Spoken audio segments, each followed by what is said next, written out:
প্রিয় দেশবাসী, সরকার প্রধান হিসাবে আমি দেশবাসীর উদ্দেশ্যে দলীয় প্রভাব নয়, রাষ্ট্র চলবে আইনের শাসনে। তারেক রহমান বুধবার রাতে প্রধানমন্ত্রী হিসেবে জাতির উদ্দেশ্যে তার প্রথম ভাষণে এমন এক বার্তা দিলেন যা দেশের রাজনৈতিক ইতিহাসে নতুন প্রত্যাশার সুর তুলেছে। রাত 10:15টায় প্রচারিত এই ভাষণে তিনি স্পষ্ট করে জানিয়ে দেন, দলীয় প্রভাব, ক্ষমতার জোর বা রাজনৈতিক প্রতিপত্তি নয়, রাষ্ট্র পরিচালনার শেষ কথা হবে আইনের শাসন।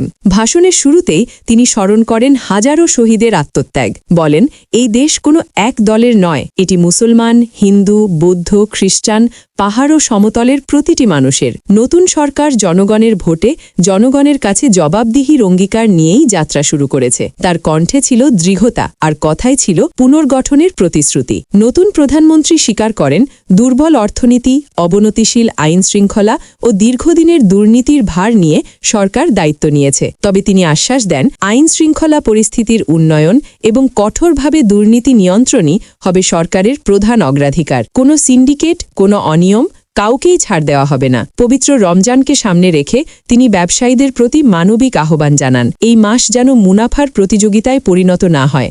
দ্রব্যমূল্য নিয়ন্ত্রণে রাখতে সতর্ক থাকার অনুরোধ করেন। একই সঙ্গে ইফতার, তারাবিহ ও সাহরির সময় নির্বিচ্ছিন্ন গ্যাস, পানি ও বিদ্যুৎ সরবরাহ নিশ্চিত করতে সংশ্লিষ্ট কর্তৃপক্ষকে নির্দেশ দেওয়ার কথাও জানান।